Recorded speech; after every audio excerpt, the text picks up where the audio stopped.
Hello, fellow Earthlings. My name is Rainedrop.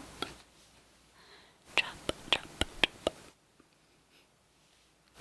Drop, drop, drop. And I am a new ASMR artist on YouTube. I am so excited to be a part of this lovely community, but now as a contributor. I still have to work on what my studio space is going to look like and where I'm going to set up.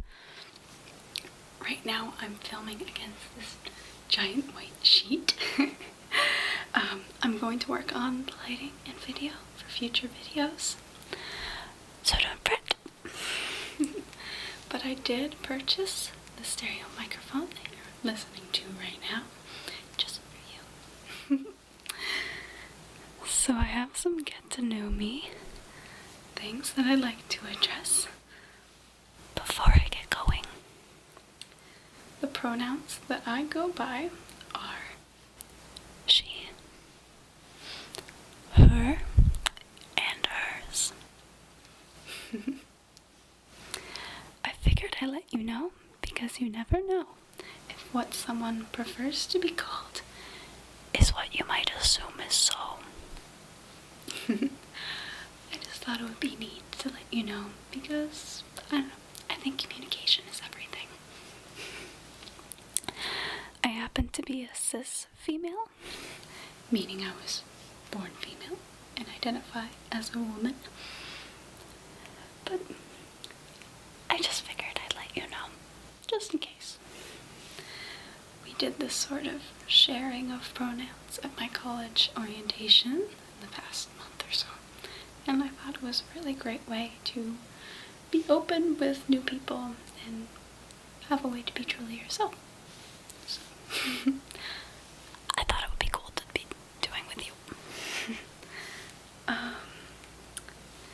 I want you to be comfortable, and I feel like offering that would sort of build trust. So moving on, when I go to college, I'm going to major in graphic design. Hopefully I'll also minor in business management. I make graphics and layouts for mobile applications at my job currently.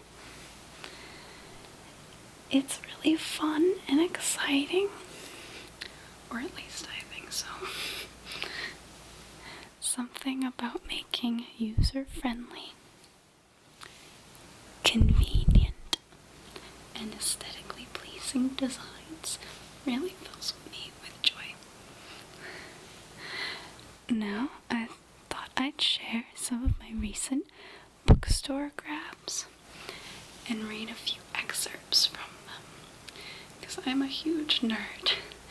I love books and reading, especially classical literature. I'm a sucker for it. So, I have 4 books with me today that I thought I'd share with you. The first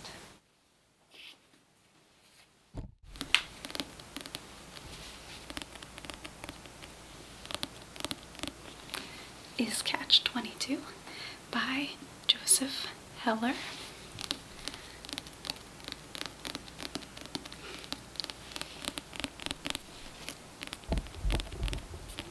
So I'll read the back of the book. Catch-22 is like no other novel. It is one of the funniest books ever written, a keystone work in American literature, and even added a new term to the dictionary. At the heart of Catch-22 resides the incomparable, malingering bombardier, Yossarian, a hero endlessly inventive in his schemes to save his skin from the horrible chances of war. His efforts are perfectly understandable, because as he furiously scrambles, thousands of people he hasn't even met are trying to kill him. His problem is Colonel who keeps raising the number of missions the men must fly to complete their service. Yet, if Yossarian makes any attempts to excuse himself from the perilous missions that he is committed to flying, he is trapped by the Great Loyalty Oath Crusade, the hilariously sinister, bureaucratic rule from which the book takes its title. A man is considered insane if he willingly continues to fly dangerous combat missions. But if he makes the necessary formal request to be relieved of such missions, the very act of making the request proves that he is sane and therefore ineligible to be relieved.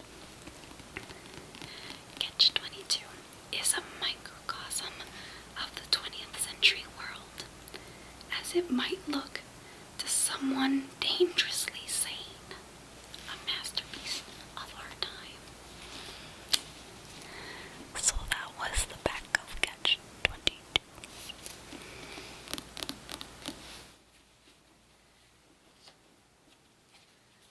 The second book that I want to share with you is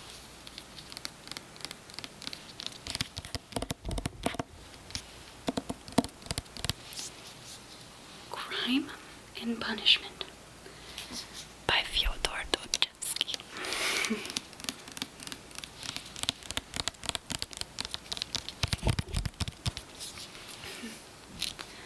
The back of the book reads,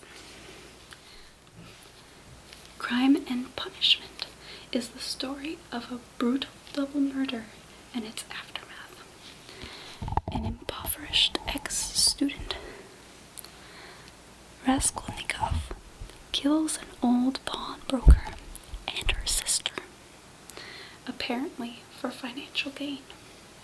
But as he encounters friends and family, strangers and adversaries, Raskolnikov is compelled to face the true forces that have led him to murder. His struggle with himself and those around him becomes a battle of the individual against society. Radicalism against tradition, and ultimately the will of man against the mysteries of divine providence. Crime and Punishment is a compelling and rewarding novel, full of meaning and symbolism that have invited analysis and controversy for nearly a century and a half. It was a sensation in its day, and its themes, methods, and characterization have left an indelible stamp on literature. It has such nice gold lining to the pages.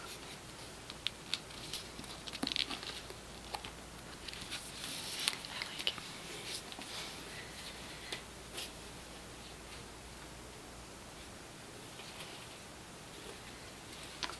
Now I have George Orwell's 1984, one of my favorites, absolute favorites. I must have read this maybe 4 times already, and I plan on a 5th.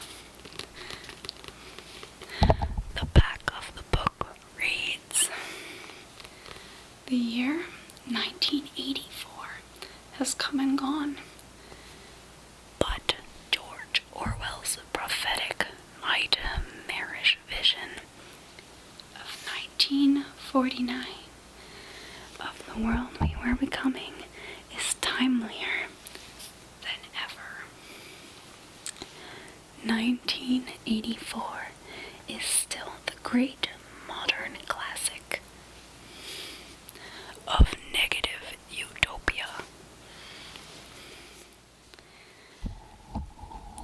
A startlingly original and haunting novel that creates an imaginary world that is completely convincing.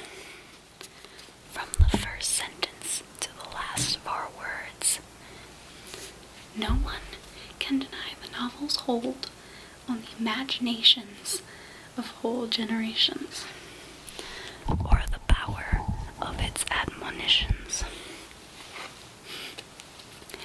A power that seems to grow, not lessen, with the passage of time.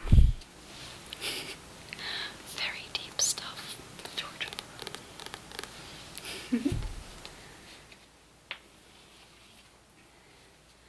Lastly, another George Orwell story.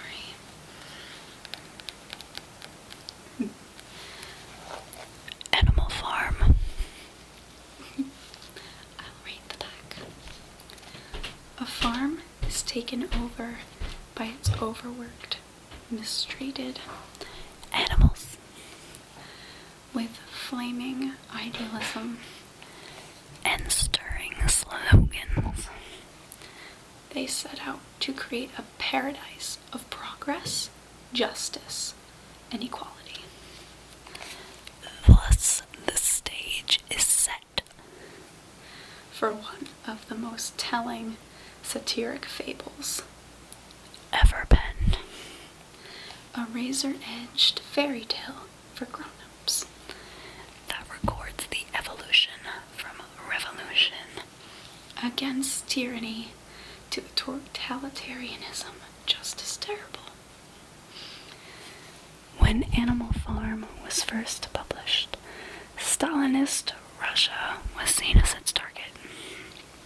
Today, it is devastatingly clear that wherever and whenever freedom is attacked, under whatever banner, the cutting clarity and savage comedy of George Orwell's masterpiece have a meaning and message still ferociously fresh.